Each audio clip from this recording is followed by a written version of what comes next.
کبھی کبھی ہم اپنی قسمت کو برا بھلا کہتے ہیں اور خود کو ناکام سمجھ بیٹھتے ہیں، لیکن کیا واقعی ہماری ناکامی صرف تقدیر کی ہے یا ہماری کوتاہی کا نتیجہ؟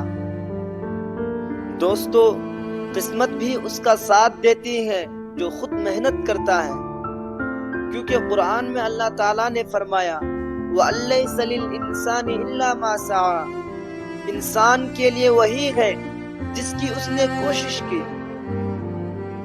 حضرت عمر رضی اللہ عنہ فرماتے ہیں کہ تم زمین پر بیٹھ کر یہ نہ کہو کہ قسمت میں نہیں تھا، بلکہ کھڑے ہو کر اللہ کی مدد سے کوشش کرو۔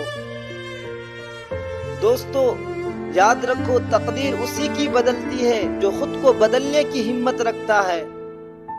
قسمت بہانہ نہیں، اللہ کی طرف سے موقع ہے، اسے پہچانو اور محنت سے کامیاب ہو جاؤ۔ ایک نوجوان تھا، ہمیشہ تقدیر کو کوستا، کہتا میری قسمت خراب ہے، میری دعائیں قبول نہیں ہوتی۔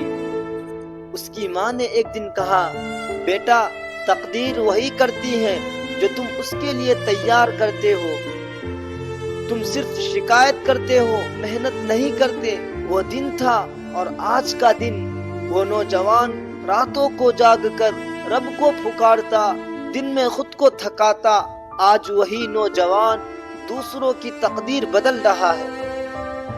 اگر تم چاہتے ہو کہ قسمت تمہارے حق میں لکھ دی جائے تو سجدے میں دیر کیا کرو اور دنیا میں محنت سے پیچھے نہ ہٹو، کیونکہ اللہ صرف دیکھتا ہے کہ کتنی کوشش کی، نتیجہ نہیں۔